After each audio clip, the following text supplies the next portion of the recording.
Almost 16 miles in the last week.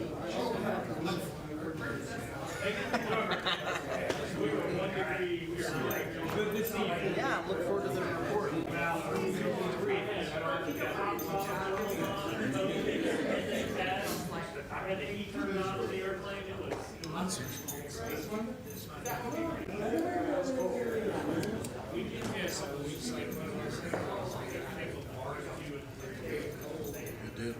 Good to see you, brother.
He never came downstairs. Uh-oh, okay.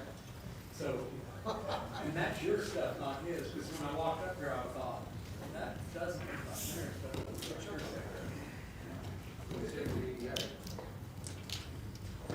You may be stuck in traffic.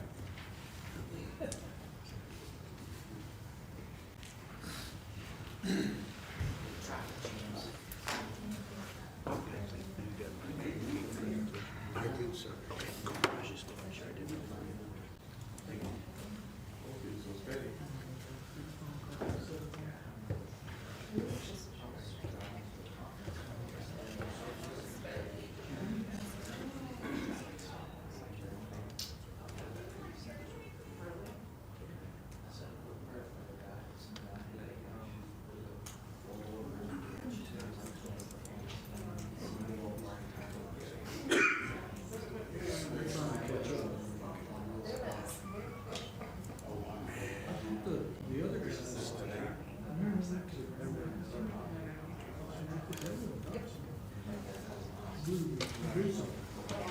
So you think Dawkins Joe, show you the picture I sent him today?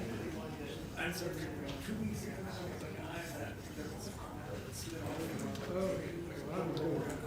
Use this before. Have you? Yes, sir. Okay. I'll show you how to use it again. Thank you. Oh, that's not by your bar. I saw that. There's just that one button on there that blanks the whole screen out. I just don't right.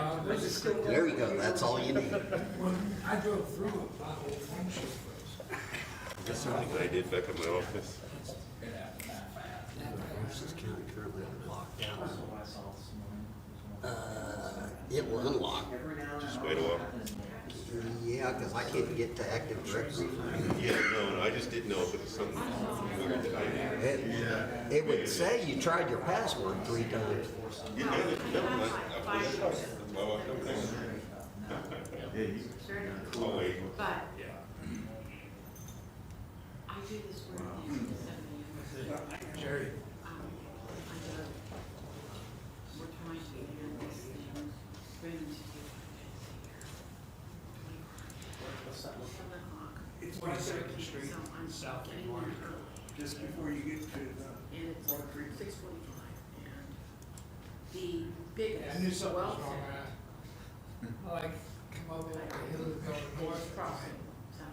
I mean, It's not right. speaking of this, and then I realized, oh my gosh, no, you know, I mean, one of the men, you know, males, but this is Kyle.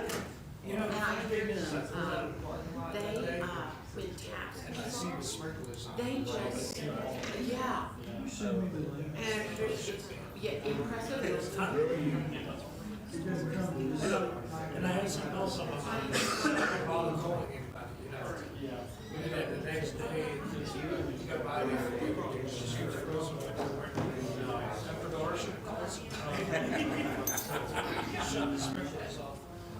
I got a dog door, good luck with that, horse terriers, they're out there all the time. And they would be a fine.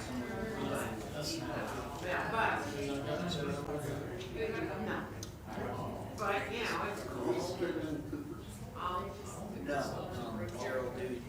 Daryl Judy is going to do it. Right up in the front. It's, you know, they show up at offices. They show up, yeah.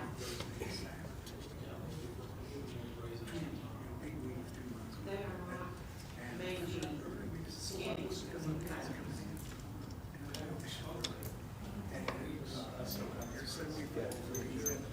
Oh, yeah, they've got your information. Yes, and they got my last one.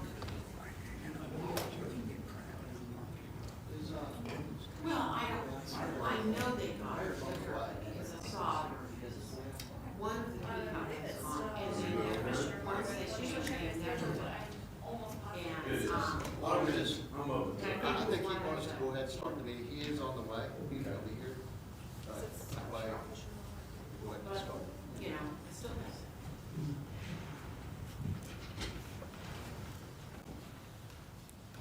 Let's see. Is the pastor here for the worship? I don't remember who Jody said it was. Oh. It's fine. Yeah. Be quiet. Be quiet. It's you with the meeting.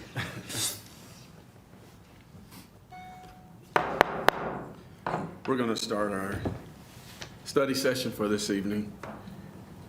Calling this agenda to order. Item number 1. Item 2, at Commissioners. I'm sorry. Let me get a roll call first. Commissioner Allen Present. and Mayor Pro Tem Norwood, Present. Commissioner Siragusa, Present. Commissioner Roberts. Here. Commissioner Stallings. Here.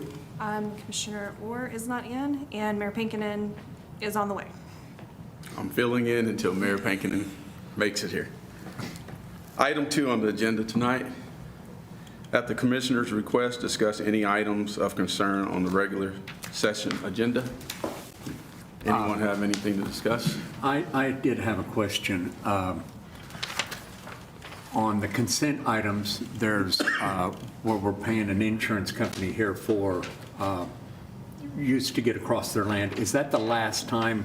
Does that complete that particular insurance company's our commitment to them? Are we talking about the Bowers easement? I didn't know if I could say that Yes. name out loud. Yes, So we're settled there. That's one of our properties that was in Bridge, and now it's out. Yes. Yes. And That's so all I need we're to very know. happy with that resolution, and so is the party involved, so. Good, good. Well, we just need more of that to happen in the next couple of weeks, and we'll be on our way. Amen, Commissioner. All right, thank you. Anyone else have anything they'd like to discuss? I'd like to withhold comment until I hear about 3.4 on the study session, but I may bring up 6.1 if my questions aren't Okay. assisted. Okay. Item 3, study items. 3.1, Advanced Development Authority Quarterly Update by Mike Cooper, and I believe he's not here. So Judge Judy's going to give us the update. Colonel Judy. Colonel Daryl Judy. Respond to lots of things. Either one Your of those call is sign was Judge, right? Yes, it does. Mayor Pro Tem, Commissioners, Daryl Judy here. I have been asked to provide the update for Mike Cooper this evening. He was unable to attend in person. He did brief the VDA via VTC. However, he can't make this evening, so I was asked to kind of cover some of his items with this. So I'll run down this list. I will do my best to provide you the level of depth that I can. However, if you do have specific questions, I may have to get those back to Mr. Cooper and get them back to you as well. So with that, I'll go ahead and start. Mike briefed updates to the Milcon projects at Fort Vance. Of the 2 projects that really tracking, and these are in priority order, would be, he calls it the Squadron Ops Building, the Ops Building at Vance Air Force Base, and the enlisted dorms. Those are their 2 projects they're looking at. that he briefed to the Development Authority. For those two specific projects, they have increased in price, or projected pricing. The Squadron Ops building, I think he briefed that has gone from about $35 million to potentially upwards of $80 million. And that number is not a hard number, but it has gone up. I'll wait for a second. Mayor, welcome. Yep. Great hat. Yeah. Anybody know where Fargo is? So anyway, so the Squadron Ops building has gone up in price, and a lot of it's due to some expanded scope of the projects. They've added some particular things that they wanted in that project, but also for the cost overruns of course, with construction materials, COVID, things of that nature. So that's what that is. That's their forecast right now. The second project they're looking at is the dorm. The dorm as well has somewhat increased in price, and that is, and I'll cover this in a minute, is some of the transition from a public-private partnership estimate to potentially to a MILCON estimate. When the federal government does things, typically prices increase. There's also been a couple pieces that they would like to add to that project, and I believe one of them was a cafeteria if they can get that, and that will increase the cost of that project. I believe initially, when they're looking at it from a public-private partnership perspective, it was about $14 million. That project could go upwards of $50+ million as it is currently scoped. However, again, that's what they're kind of estimating at this point for the same sorts of reasons we mentioned before. I will add that the Squadron Ops building, which is their number one, I believe is on number 3 on the ATC MILCON list, and I'll have Vance keep me straight on that, which is good news for that particular project should it go forward. So those were the two MILCON projects that he updated for Vance. In regard to the 2021 National Defense Authorization Act for the privatized dorms at Vance, Mike was trying to work with congressional delegations and significantly with the Senator Inhofe staff to inject language into the NDAA that would relieve that project and projects of that nature from the CBO scoring criteria, Congressional Budget Office scoring criteria. That effort, while it did receive bipartisan support, did not make it into the final draft and subsequent NDAA. So unfortunately, that's not an avenue to proceed with that project at this time from what my understanding is. So it's kind of pushed that project more towards the MILCON side of the house. So that's unfortunate that I can't proceed with that, but that is the current state of affairs. The Senator Inhofe staff is supportive of the project, would like to, I think, potentially put it into an earmark. That's what I was come to understand, but there's more to that as we go down the path. So that particular process that they were pursuing is probably not going to make it right now. So that's what he briefed the council with that. Regarding, so those are the two projects. Any questions on that? Okay. As far as the 2022 Enid and Vance priorities, Mike recommended that the priorities fall in the following three lanes, or three tiers.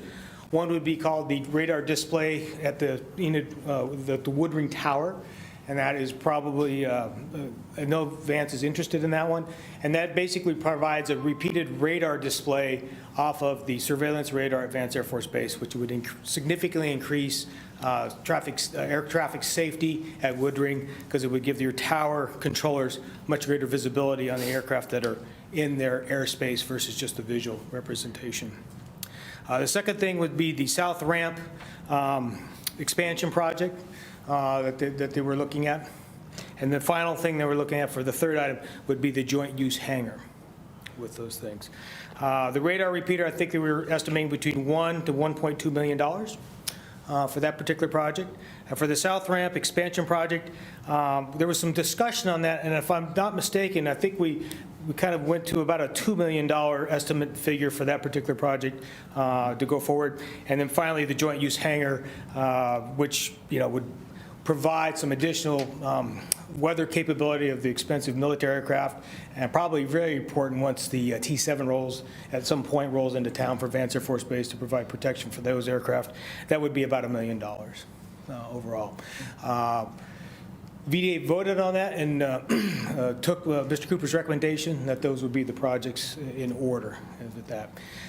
Mike also recommended that as you look forward is to kind of put those projects under an umbrella of an airport improvement package as it goes forward with any kind of funding, whether it was from the state or whatnot, to really kind of put it under a readiness, a resiliency, probably more of a readiness piece that both supports the base and also supports the local community. And then you could pick out, if you get the overall funding, that would be your priority list for that. So if you fell short of that overall funding, you just had to take one or two of the projects. So that's what Mike recommended, and the VDA approved that. Finally, not finally, but he also discussed the airspace protection efforts and projects. This was a good news story that the legislation that has been put in place with regard to coordination of proposed structures, tall structures that would interfere with airspace, appears to be working pretty well at the state level. There's lots of good coordination. It appears that the particular players that are involved in this are understanding this coordination piece, and it seems to be proceeding as we'd expected, which was the hope of the legislation.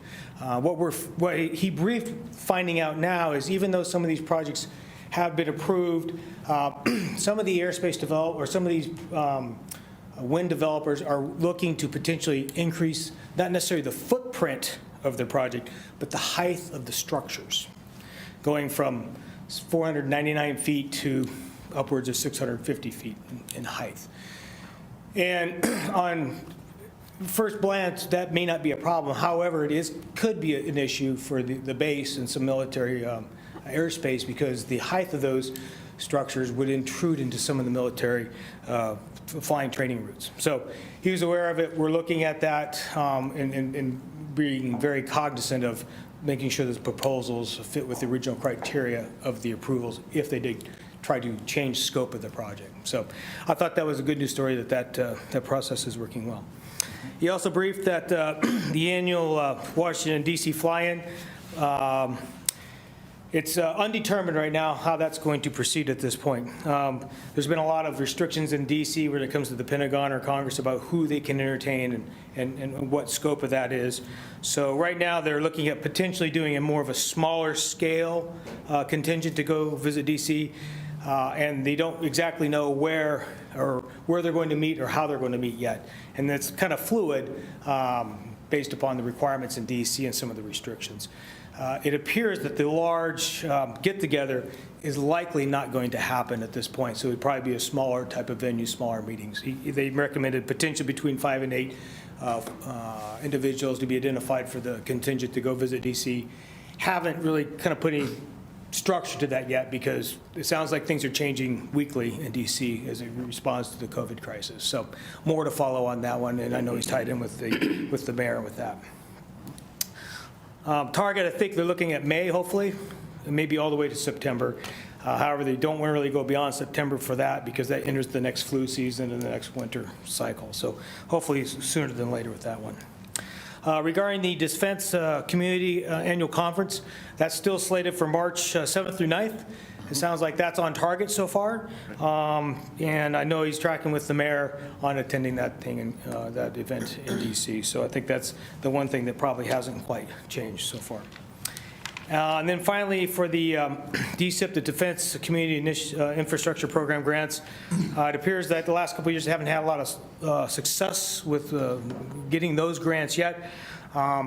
What they're kind of looking at now is readiness has kind of risen to the top of the pile when it comes to their criteria for approving those sorts of grants. So anything would have to be successful is going to have to be submitted underneath that kind of a lens. So I didn't have anything other than to note that anything goes forward, if it's not kind of really tied to readiness, it may not be as successful as they go forward with that proposal in that lane. So, but it's got to be readiness, resiliency, and quality of life, probably in that order.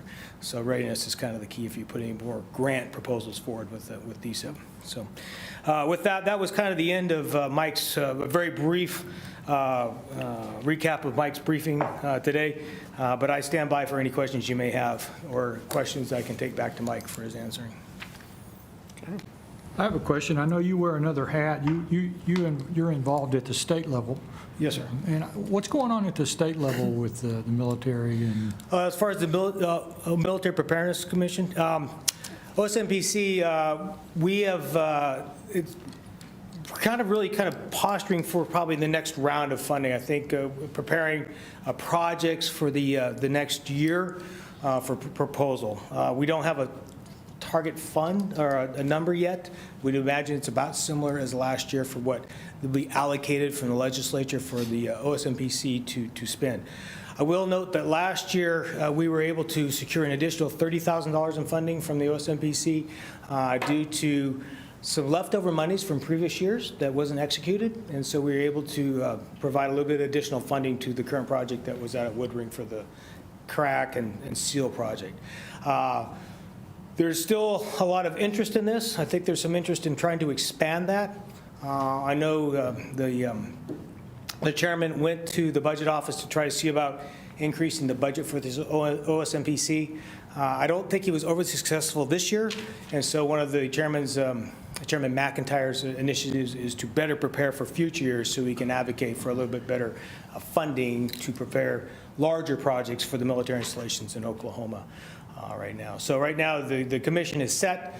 There has been the Secretary of Veterans Affairs, General Robertson, has tendered his resignation from that position, and I know they're probably seeking to fill that position from the Secretary of Veterans Affairs. He's a non-voting member. That position is a non-voting member to the commission, but that position is soon to be vacant. So beyond that, sir, that's kind of what's going on with the OSMPC going forward. Thank you. Okay. Anybody else?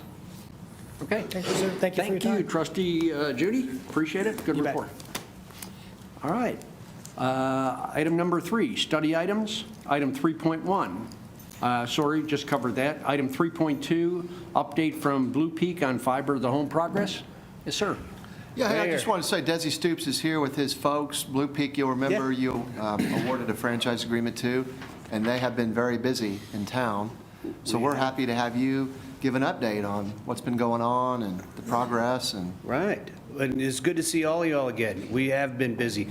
Behind me, I'll introduce Jeff Johnson and Amy Ware. They're part of Blue Peak. Jeff is the senior engineer for a lot of our commercial things and residential opportunities that we've got in northern Oklahoma, and Amy as well as senior sales individual with us, okay? We have been really busy. I'm glad we started Enid early. I'll tell you, we've got construction going on in Enid, Perry, Stillwater right now. Tonkawa and Blackwell are coming up. Bartlesville will be in the spring. Lawton, FISTA, there's a defense initiative going on in Lawton, so we'll be building out Lawton as well as Altus, Chickasha. Muskogee was franchise approved last week. I was in Shawnee Tuesday night and approved there, as well as Choctaw and Hera. Hera is actually going on right now. And then the Western Corridor, Elk City, Weatherford, and Clinton. We're still working with Durant and Guthrie and a number of others. So, you know, at the end of the day, Blue Peak, we're still really pleased. We're on track to be probably a $250 million investment within the state of Oklahoma for a broadband initiative for fiber to the home. So a lot of things going on. Wanted to remind you all, this is where we started in Enid, right? We anticipated 17,000 homes, businesses in the first phase.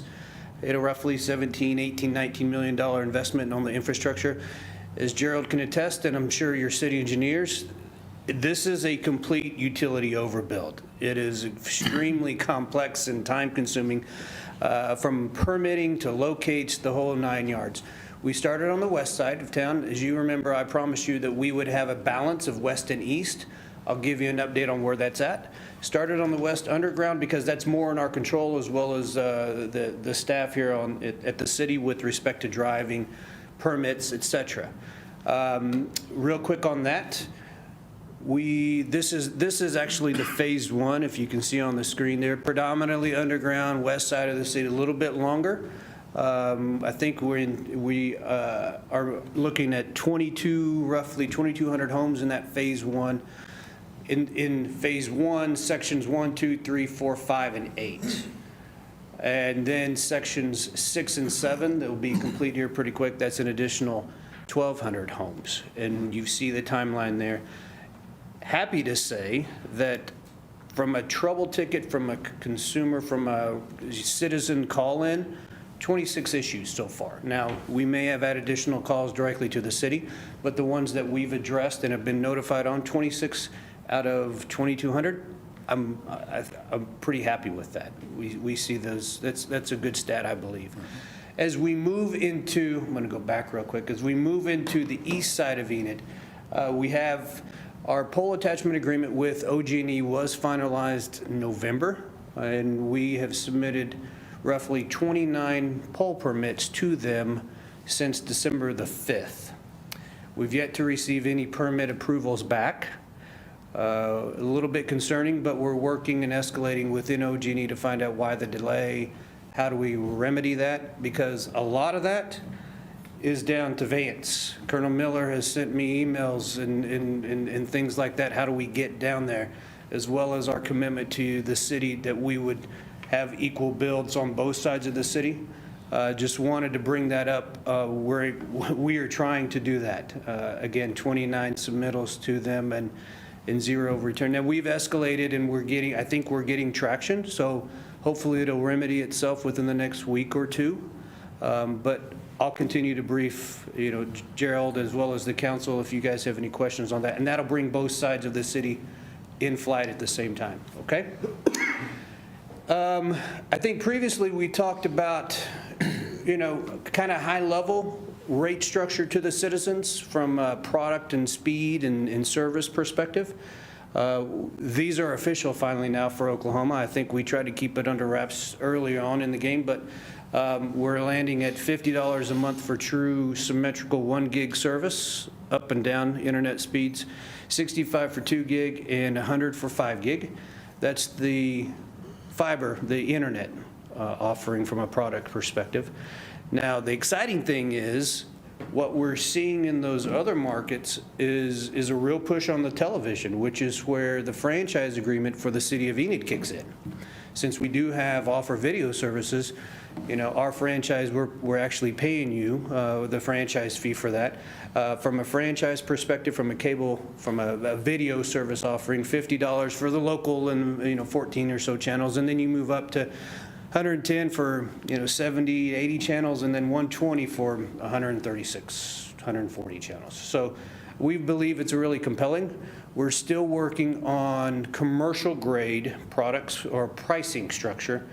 I can tell you the commercial internet speed starts at 2 gig, 5 gig, 10 gig, true symmetrical service. So hopefully we'll have those rates finalized pretty quick. We anticipate, and I got this from our construction and marketing organization, we anticipate being able to pre-sell and open up the portal for citizens in Enid to start actually pre-ordering service and getting engaged on that front within 2 weeks. And we anticipate being live in that Zone 1, Section 1, hopefully, fingers crossed, by the end of February, middle to end of February. And again, that was all underground. We were hoping that we could have done both. A little delay on the east side of town, but hopefully we've remedied that and we can get through that. Any questions for y'all? It's really good to see you. I'm remiss for not getting back here. I've just been on the road quite a bit, but it's good to see you all. My question is. Yes, sir. On the channels, can you select which channels you want? Because you have different packages on the amounts of channels per dollar or whatever. Can you select the different channels? Or do you all choose which channels individuals can get, like what we currently have? Are you doing something different, or is? I believe, sir, it's like a current subscription to DirecTV. Here's a basic, here's enhanced, here's a plus. I will get that answer back for you, though. Okay. And my other question is, this does this, or does it not include the internet separate service? Yes, sir. So it's separate. So if the individual just wants internet, it's the 50, 65, 100.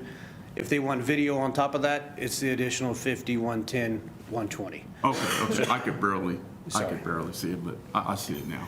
Yeah, okay. You have to have the fiber internet to get the TV. Okay. But you don't have to subscribe to the TV. Gotcha. All the video revenue, though, for those individuals that, and what we're seeing is actually a number of folks getting off of the Dish and the Direct, which aren't franchised because they're not in your right-of-way. Individuals are eliminating the weather, the outages that we all see I mean, I have Dish and DirecTV and Bixby, and when the storms, you can't watch Gary England, right? So, we're seeing an influx on that side of the house, which is encouraging, I think, for not only us, but I believe for the city from a revenue perspective. Okay? Anything else? When they're in the neighborhood, and I saw that you had, where somebody had like a sprinkling system. When you see them in your neighborhoods, would you suggest that you tell them that you have a sprinkling system at your home? Yes, we do a lot of sprinkler hits, right? I mean, that's just the fact. I was in Stillwater, and they do a number of they hit them, right? But yeah, Jerry, if you see them in your neighborhood and you want to be preemptive, let them know. Regardless, they typically fix it same day because they know when it's hit. They either fix it same day or they come back the day after. I see. Okay? Thank you. And they're implementing a number of enhancements. As we've worked through this process, we're getting tighter from a construction perspective, from a giving the construction teams specific direction, tarps down on yards, just a number of different things. So I think we're moving forward and getting even more clear line of sight with how we want all these constructions to take place. Okay? Great. Yes, sir. Okay. Anything else? One last question. Yes, sir. Price increase. We know there's inflation on everything. Sure. Do you all have a projection on, or a percentage on price increase, if there is any, per year? No. So I believe I've got information for you, and there's language about rate lock opportunities.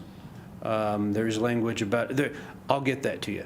It's not in this deck, but I've seen it internally, and I just didn't, I should have put the whole verbiage, but I'll get it to you, okay?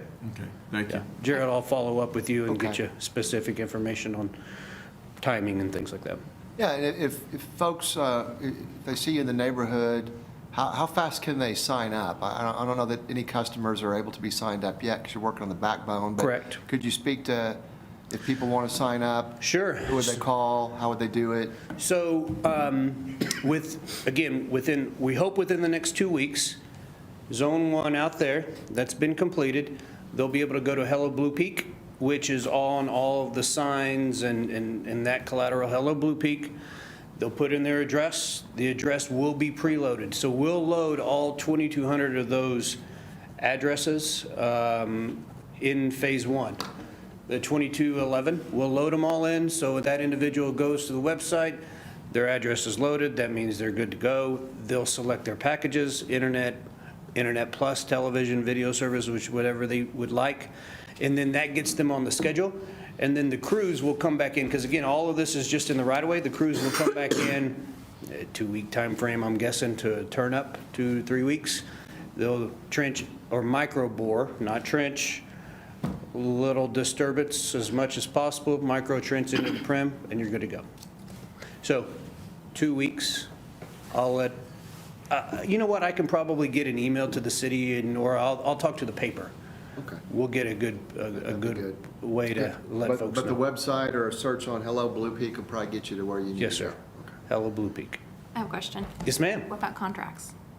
No, these are not, no contracts needed No on any of contracts? these. No, ma'am. Okay. Yeah.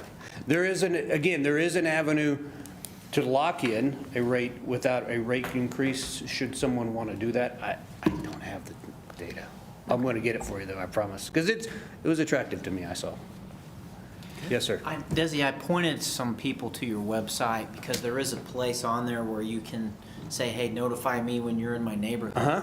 And I've had them fill that out. And so I assume that whenever that service becomes available, They'll get they'll notification, get a too. notification that way Yes, to sir. the website. They Is that will. correct? That is correct.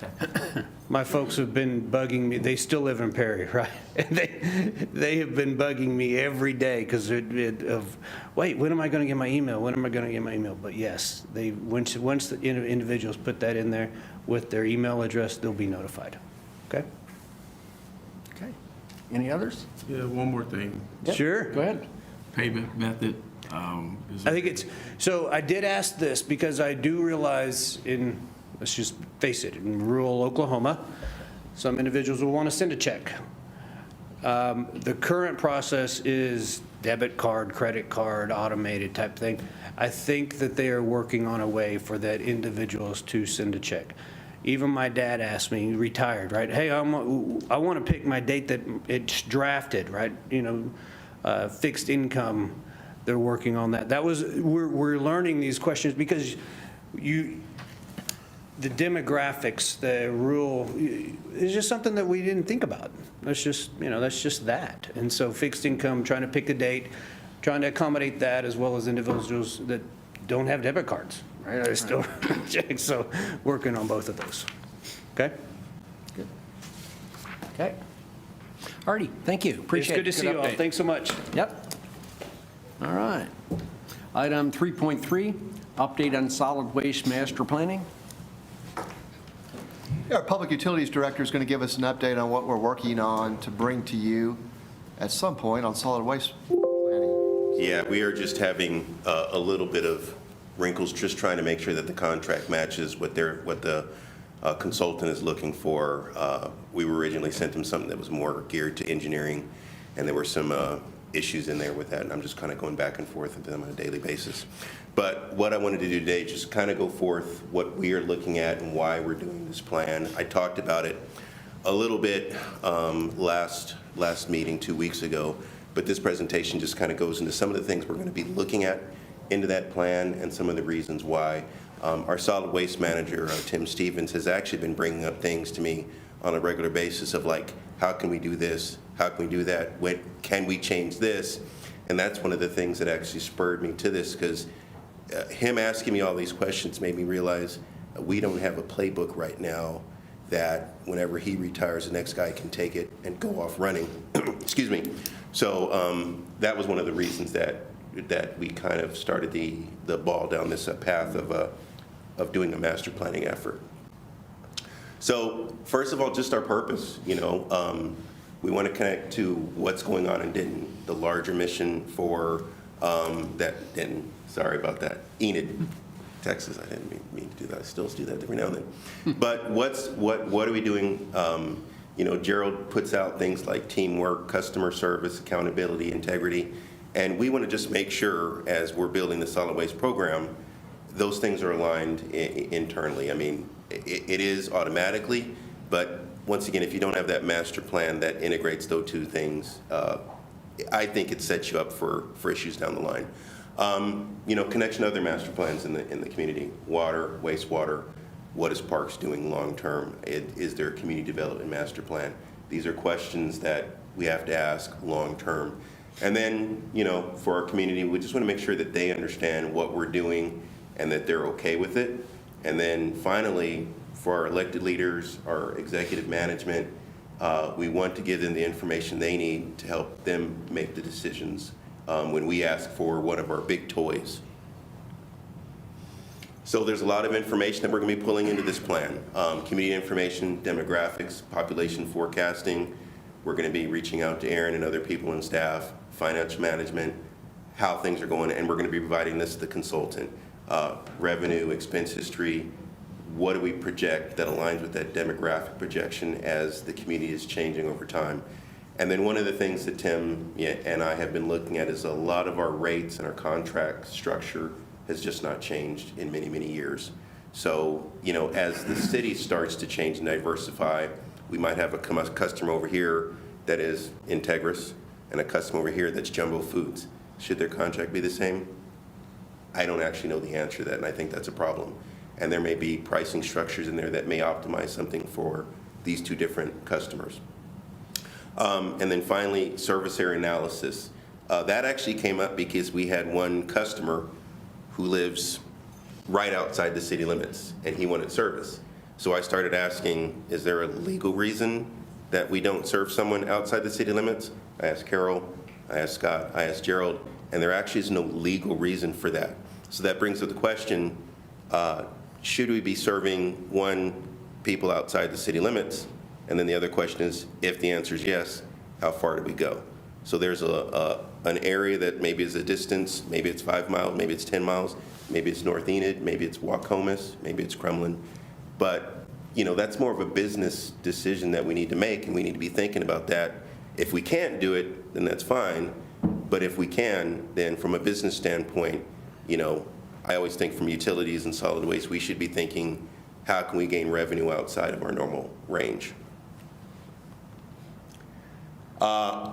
We're already looking at the landfill long-term operations. This is something that is going to be rolled into the plan. So this is nothing that is new to this solid waste master plan, but as the landfill goes, so goes our solid waste. So we'll just be pulling in information, life expectancy, future plans, and then almost, you know, we've been talking about Spark and what they're going to be doing using that methane. So that's part of, one, how we are using something that historically was a pollutant and a problem for us from a regulatory standpoint, and taking it and turning it around and making revenue. And I think that also goes in this plan. There's a lot of things that historically have been negatives. How can we take our negatives and turn them into positives? How can we take things that are cost and turn them into revenue? Also, diversion. There's a question about, you know, we get reports from the ODEQ, Oklahoma Department of Environmental Quality, on how much stuff is trash and how much stuff can be diverted to other purposes, whether it be recycling, whether it be compost materials. There's a question of space. I mean, we've got a lot of space in Oklahoma, so there's a cost differential between whether or not we just keep growing the landfill and adding more space, or maybe we save that space. Because even if we decide to preserve, you know, to just expand the landfill as big as we want to, every time we try and grow that landfill, add a new cell, there's going to be a cost. There's a regulatory cost, there's a time phase. So we want to be smart on how we're thinking about how we manage that landfill on a long period of time. So there's just a lot of other information. We have a lot of software and things that have been gathering, platforms that have been gathering information. We have a software called Cartograph, and it essentially is asset management software. Everything that we do, all of our equipment, all of our staff, all of our work requests, every time that we add a bucket of oil or something to a piece of equipment out there, that's captured inside of Cartograph. Omnitrax handles all of our vehicle inventory.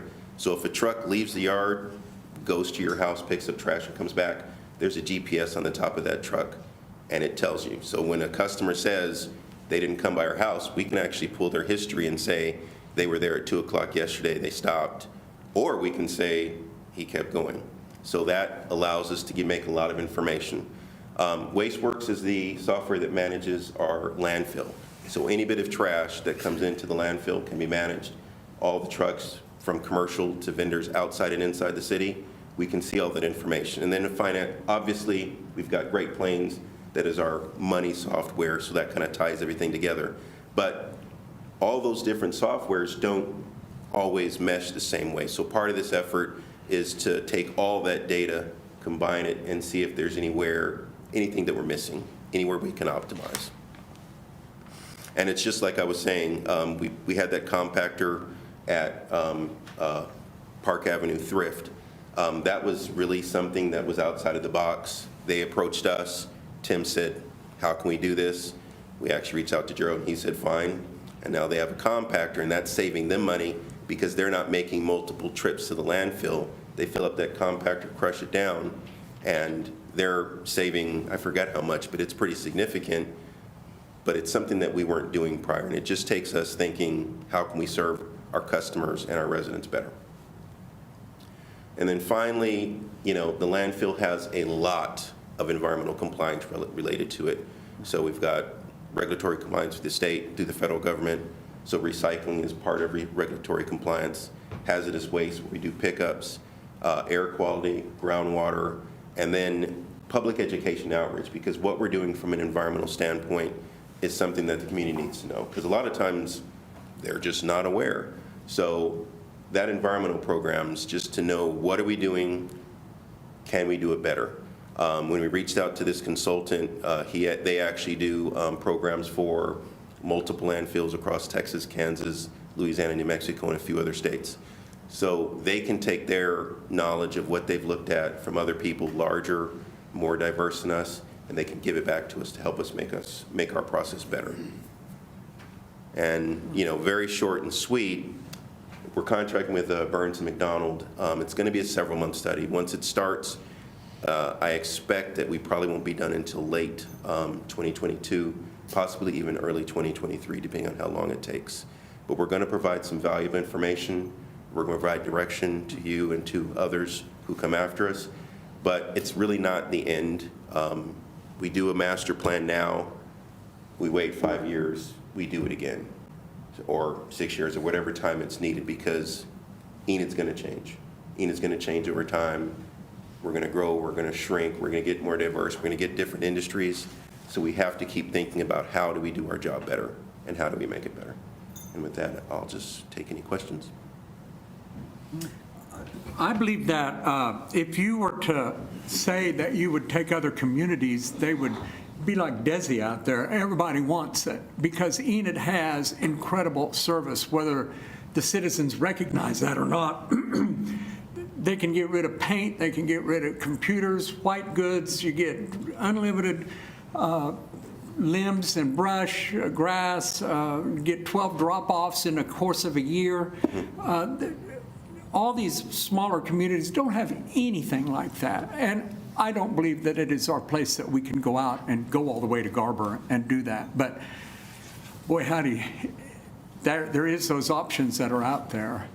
And one thing that Tim identified, and this is a discussion that he's had with the state, the regulatory agency, is they're looking at this idea of regionalism. And if you look at Garfield County and landfills, Enid is the regional entity inside of Garfield County. And if we are reaching out and being more regional, that does actually open up additional funds, additional grants, and additional money to do things. One thing that I didn't put in here, because it's maybe a question, the landfill expands, would it be a better thing to take solid waste operations and move it out to the landfill so that our trucks and everything are co-located with the landfill? I don't know the answer to that, and I'm not going to make that decision. They're going to help us get the information to define that, and then I'll give it to you and say, what do you guys think? Hey, David, one of the things on that, too, I know that we are coming with the Spark update. They couldn't come today, but I think they're coming the next meeting, aren't they, Marley? Mm-hmm. So we'll have that update, and that potentially wraps into this solid waste planning because of that gas component. Mm-hmm. And, what you talked about, what makes sense with trucks, and maybe even to the point, does it make sense to have trucks that run off compressed natural gas or whatever that, we don't know the answer to that question yet, but I'm anticipating between this and the Spark stuff, we'll figure that out. Yeah, I actually read the master plans for Denton, Dallas, and Frisco out of Texas, because that's where I was from. And there is just a lot of information that I just wasn't even thinking about as far as where the program can go. So I think there's a lot of different directions and a lot of low-hanging fruit out there, I think, that can make us do our job better. So we're just going to try and do our best to get the information to you guys once we're done. Will they advise you on how much, we have X amount of land that we've purchased out there that we own, that we can build landfills on. How many years do you think we have out there? 50? 12? That actually is already ongoing through engineering. So we already have a different firm that has been contracted to look at things like life expectancy of the landfill. And we actually do those calculations annually, right? Yeah, we do those every year. And then there's the question of, okay, so we have this much property. So that is another planning step where we say, do we want to expand the landfill this much farther? And then when we add another cell or multiple cells, that calculation then changes that year. So that is a very regular thing that we do on a regular basis. And it ties into all the air quality and everything else, because when you have different materials that you bring in, you put some more gases and stuff like that out. So yes, we are looking at that, yes, sir. And does the city still own the old landfill that was there when I was a little kid? Is that On 10th Street? Yes. Yes. Yeah, and as a matter of fact, we are in the process of looking at that, and I haven't we haven't really got this ball rolling. But after the winter storms, with the ice storms that we had in October of 2020, that was one of our transfer stations for a lot of the debris, the woody debris, and we just ground it there and spread it around. There is some funding possibly for ecological restoration out there. So we've actually been talking to the state about possibly making a park with nature trails, because I know there were some issues out there historically about it being a park, and then people were out there and there was trash that kind of came up. There may be some ability for us to do some things out there to where perhaps it's not a park that you go to and slide down a slide, but it's something to where you can do some planting, make some trails, and do something out there. And there's some funding in the brownfield and redevelopment funding both at the federal and state level. But I'm probably getting ahead of myself. That's something we've kind of been working on the side. Okay. All right. Well, I'm going to say that we've spent the last 3 years building mountain bike trails out there, so I'd appreciate some contact if you are looking to change the 3 years of work I put in there for 8 miles of mountain bike trails. We're not looking to change that, Chief. Actually, what I was looking at was you've got the trails over here, and you've got that place there. And this is something that if you look on our map, we do have a trail system that runs along the creek. So it's just something that I've seen in other cities where there's a master trail system, and theoretically you could get there to your trails from our trails, and that might just make it cooler. That's been the overall goal for... Yeah, exactly. Yes. Yeah, we don't want to touch yours, because I haven't actually been out there yet, and I actually do really want to. I just haven't been out there yet. Wait till it's warmer. Yeah, not anytime soon. All right. Any others? I'd just like to congratulate you, David. Not everyone up here, not all of the council may know how good of a relationship we've built with DEQ and the inspectors that come out to the landfill. And we have a fantastic facility that our guys put pride into. Yeah. And you have continued to do a good job doing that. I am sometimes blown away when you drive out there in the summertime and actually see how nice the landfill looks. So we do put quite a bit of work into it. Yeah, Timothy Stevens, who could not be with us today, he has actually hosted people from other parts of the state, and they come to our landfill to see how it's done right. And that, when people come to see how you do it, so they can take it back and learn how to do it themselves, I think that's the greatest compliment. So and that's not me, I'm just gonna say Tim does an amazing job, and he has a great ability to see things, and he's always looking for ways to do it better. So he's a really great guy. All right. Well, great work and a great briefing. Thanks, David. Yes, sir. All right. Update on reallocation of Leona Mitchell budgeted funds. Yeah, and I just want to say a few things about this. We had $1.5 million in the budget for the Leona Mitchell water line. And the commission recently determined that we would go forward and put in for a loan with OWRB, which we've had, primarily to get the loan forgiveness. And so the application's gone in. I don't believe it's not going to be ready for the February board meeting, I don't think, but should be sometime after that. I know we've gotten plans off to DEQ because it's important for them and to give us back comments so that we can make sure we address all their comments so we get that loan forgiveness. But how this is all tied in is the $1.5 million that we're going to get through funding allows us to do some other things. And so Aaron's going to talk about those things, and there may be some things you want to mention to us as well about that. So. Okay.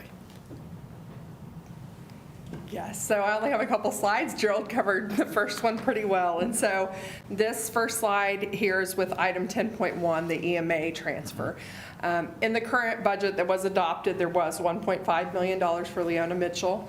You guys did in December vote to move forward with a $4 million loan, DWSRF, within the last week. The application was submitted to OWRB, and the RFP for the bids have gone out. And so when we close on that loan and we have the award for the contract ready to come, we will come back and do an appropriation at that time from those funds to award the work for Leona Mitchell. So that work is not It is happening, it's just not happening with the funds that are within the current budget. So we need to take those dollars and use them for the best of the community at this time. There have been a lot of things that have come up throughout the year, so what we're asking for from EMA is to reduce the transfer to water capital, where that Leona Mitchell was budgeted, and instead move it to 3 other funds. We're anticipating $250 to general fund, $600,000 to street and alley, and $650,000 to capital improvement fund. This next slide is covering item 6.1. This is proposed of what some of the projects are that we're looking to spend those dollars on within those funds. Within the general fund, there are some things that have come up throughout the year. One of the things is a partnership opportunity between the Allens, Enid Public Schools, and the city to do some funding to do lighting upgrades at David Allen Memorial Ballpark, which the city would like to participate in and was not anticipated at the time that we completed the budget. There's been a building replacement for sand and salt. We've also had to do some other upgrades that weren't anticipated in the budget. We've replaced 4 HVAC units at the library. We did some other upgrades at the DAV building and things like that that have just been emergencies that have come up that need to be dealt with. And then we've also secured 3 or 4 properties on Randolph and done those acquisitions and demo cost. There is a little padding in here for the anticipation that we may be able to purchase 2 to 3 more properties on Randolph if they come up throughout the year, but we would like to have funding to do that if they become available. For Street and Alley Fund, we're proposing $600,000 to continue the concrete point repair program. We included in the original budget $500,000. They exhausted all those funds as of November. They're ready to roll with the whole list of projects. They came and did an update in one of the last couple of meetings for you on that, what those listed projects are, and they are throughout all the wards. And so we would like to award $600,000 to continue that work. I don't think they'll have any problem spending that by the end of this fiscal year. And then that leaves $650 that we've requested to put in the capital improvement fund. At this time, there is an item on tonight's agenda, item 7.1, to do the East Pine water line change order.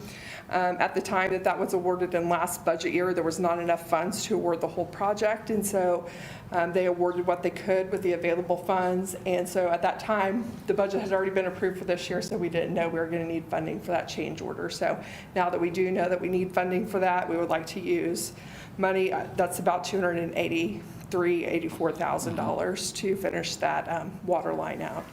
Other things that have come up in the course of business this year is we would like to do some asbestos remediation at 401 West Broadway, which is the Great Plains Bank building.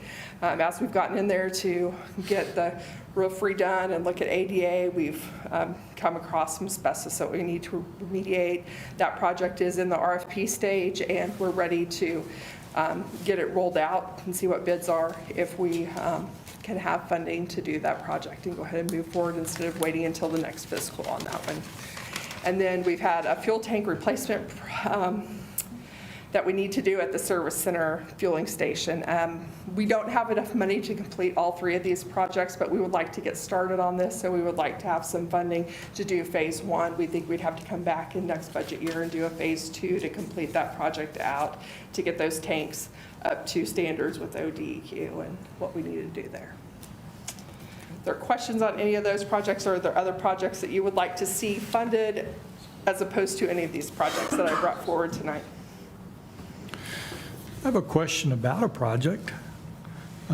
Citizens of Ward 5 have been playing Russian roulette at the intersection of Willow and Cleveland for a week and a half. And we're just kind of wondering when we're going to stop playing Russian roulette.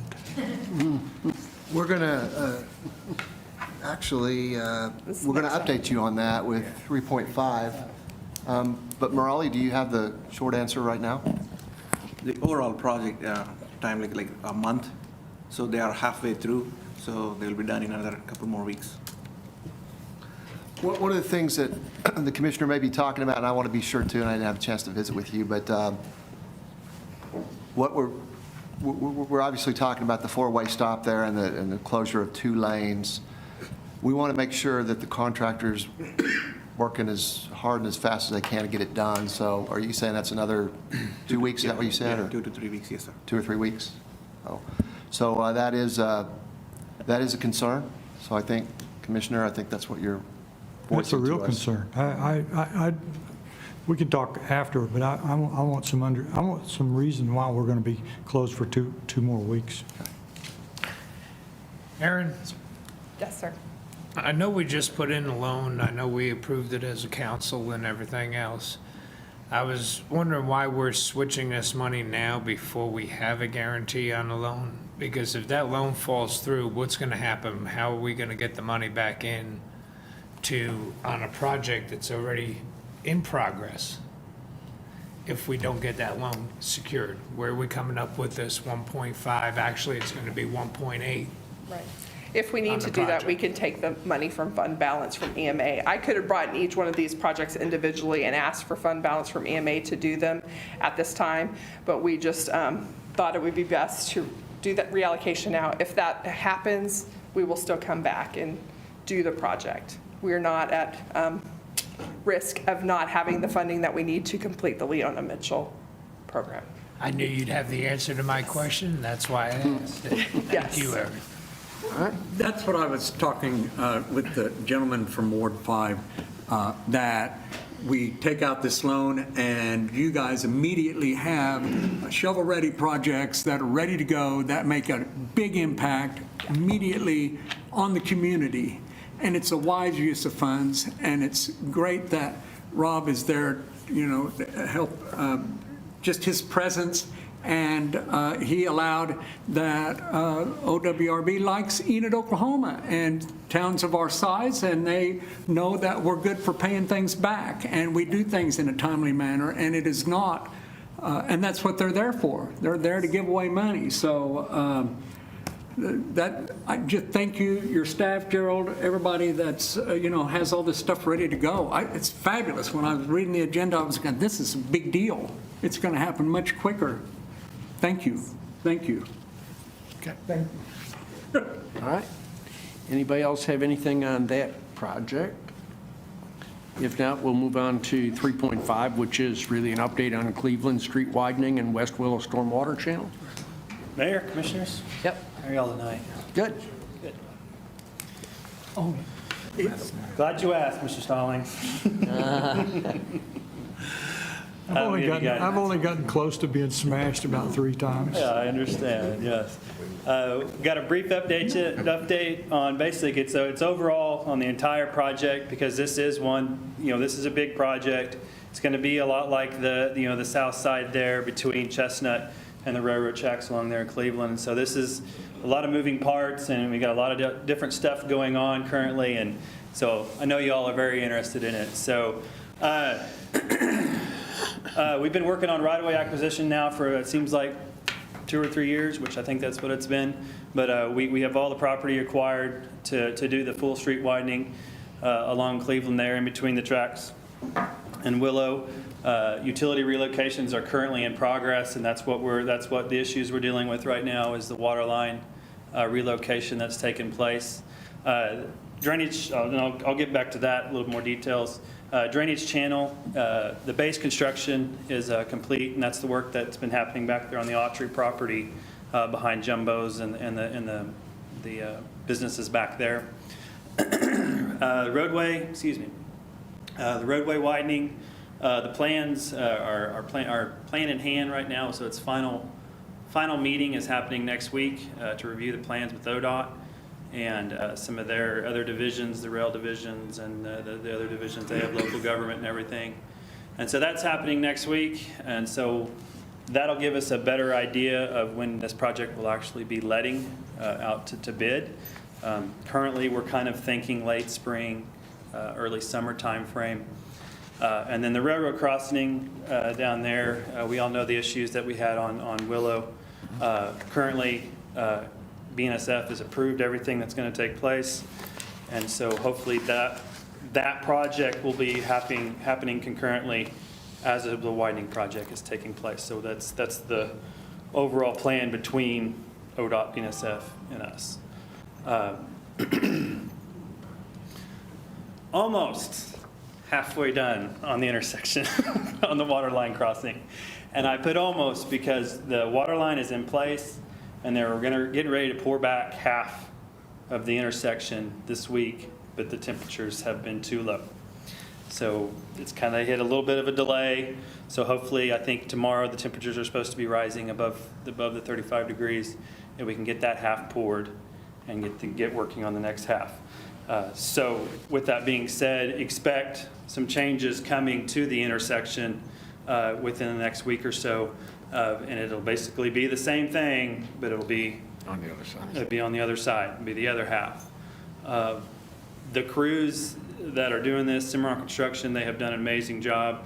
They've pulled multiple crews in to work on this simultaneously, to get tie-ins done faster and to get work like that done very quickly, because we understand. I mean, I live here too, and it's a, going, I live on the east side of town, and when I go to Atwoods, it takes me twice as long. So I understand the delays and the impact it has on the community and the businesses right there. So they're working very diligently, and like I said, to the community and your constituents, remind them that it's going to be another few weeks, but it's going to be done, and that should be the largest impact that we have on Willow for the project. So just quickly, when that does get completed and the widening project, you'll know more about that soon, the intersection isn't going to be impacted much because it's already widened, right? Yeah, the impact intersection's already widened. So it starts, I think it's just a little bit north of the jumbo entrance where the widening project begins, I think. Maybe a little off in there, but it's in that area. No, the intersection will not be impacted. Okay. That may not have answered all your questions, so if you have some more. It just rained on my parade. It didn't really. At least I know the answer when people ask me, yeah, it's going to be 2 more weeks or more if the weather's bad. So it's just it's an inconvenience, and it's scary to go get funneled into there, and especially at night. At 5 o'clock, the traffic backs all the way up to the Catholic Church if you're going west, and it takes quite a while to go through there, and it's just, you guys just didn't do a very good job of giving us information to the community that it was fixing to happen or anything about it. That's the reason we're getting all the people are wanting to know what's going on. So in the future, we need to do a little bit better PR work and say, this is fixing to happen, it's going to inconvenience you, so people aren't just all of a sudden they drive down there one day and all these barriers are there and flashing lights are flashing and people are stopping and starting and not figuring out, and they're turning left when there's a big sign that says no left turn, and Well, that's a valid point, and one of the values that I think David Hunter touched on that we are internalizing here at the city is communication amongst ourselves, with the public, with you guys, and everybody else, all the stakeholders. So we will work on that, and then we will get done as quickly as possible, and hopefully in 2 or 3 weeks, people will forget all this pain and move on to the next thing. Also, as part of this project, I'll just say it, you're doing a little bit quicker of a job than the county did on Southgate. Yeah, that's true. Yeah, that's true. I suffered for 3 months. I understand the pain. There's not quite as much traffic on Southgate as there is on Willow. It's the importance of certain traffic. I understand. As is important to me on Willow. Like I said, it's the importance of certain traffic. I'm trying to get back to where I was going. Caught up there. Yeah. The drainage, that's what I was coming with. And at the next meeting, we'll be bringing a change order that is going to be, as part of this project in the larger scope. It's been the expansion of a little bit more of this drainage channel that's running back there on the Autry's property behind Jumbo's and all that stuff. And it's going to be, the additions what we're doing is going to be something that's going to help us in the long run with the widening project. And so that's kind of wanted to tie it into this, is so that it would be, it's steps that we're taking to be proactive in reducing our impact to the community and the traffic. So next week when that comes through, or not next week, but next meeting when that comes through, if there's any other questions about it directly, just let me know. That's all I had, so if there's any Okay. other questions on that. Any more questions on that one? If not, we'll move on to 3.6, update on Grand and Gary intersection improvements. Hopefully you all have noticed, there's been some movement finally over on the corner of Grand and Garriott. It's didn't happen at the time we wanted it to. Obviously, we wanted to have this all done before the events downtown, but material delays, you're going to hear that a couple times, so just be prepared. Water line construction, it's currently in progress. Only the tie-ins remain, and it's a materials delay on the availability of some of the fittings. There are some special fittings that were ordered in the time that they were supposed to, but they just have not arrived. Signals, they're in construction, as you know. They've just got a few more tie-ins to do with their controller cables and everything, and that stuff will be taking place over the next week or so, and then you'll see the transition from the old signal heads and poles to the new ones. The contractor for the sidewalks is he's raring to go. He needs something to do, so he's just waiting on get the signals done, and then he will go to work. Okay. A couple pictures I've got. You can see the new.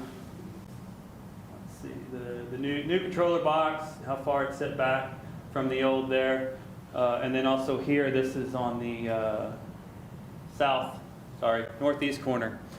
So you can see how much larger that we're going to increase the radiuses, and I hope people are excited about that because it's going to make that corner look so much better, drive so much better, and we're not going to have, the leaning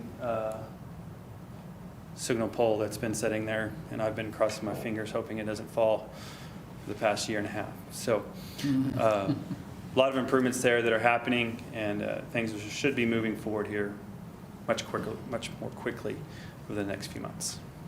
Okay. Any questions? I have another question about improvements, Gerald. You remember Benny Zell brought this up a while back about signalization downtown? Mm-hmm. And have you guys ever put a pencil, do we know what it would cost to get those manual signals all changed over? I don't know that we've done any work on the signalization. We're currently taking a look at the lighting downtown, working on the street lighting. Yeah. Looking at that. I do know that the signals downtown, I believe, are on timers, and so we know that's been brought up to us several times. So, but Morley, I don't think we've done any work yet, have we? On We have not. yeah, Is it a but big number, Morley? Yes, sir, about, I don't want to throw a number, we are looking. It's got an M in front of it, right? Millions. Well, We are looking at- I think a fair comparison would be this intersection that we're working on now. I mean, obviously, it's not going to have everything detailed, but that's what we would be looking at is basically a full upgrade. And so I think this one was 250 total. Yeah. So I mean. Yeah, sometimes it's frustrating. You go through downtown and you hit every light and, and there's nobody waiting, you just stop. we'll certainly continue to look at what we can do down there, but this is a good example of, it is shocking to folks who aren't in this business how much stuff costs. Oh, I know. And $250,000 is, Not very much. you guys have added all the numbers. I wouldn't be surprised if it's more than that on this intersection. It's just so very expensive. So we are aware of the challenges down there, and so probably that will be something that we look at for the future as one of our infrastructure improvements. I'd be happy if you'd be able to tie into Independence intersection with Grand intersection, just because after any train going westbound, it'd take you 20 minutes from the train tracks to get to Van Buren because of those two lights just don't coincide and the train messes everything up. Yeah, that is something that we looked at. It takes a little while to get those things done with BNSF as far as connecting their controllers with our controllers, but we're how should I put it, Marley? It's in the works. We're working on it. We're trying to get it. So we're trying to get that to happen because it is a dangerous situations. Yeah, that whole section in there is just a nightmare when a train comes through. Yes. Yeah, because you got traffic backed up to street. Yep. All right. Any other questions? Okay. That's all we have for now. We'll adjourn and reconvene at 6:30 for our regular, yes? Before we convene, Yeah. can I ask that we, on our next study session, can we get an update on the Great Plains, the bank? Sure. The building? School Yep. program? That's it. Thank you. Okay.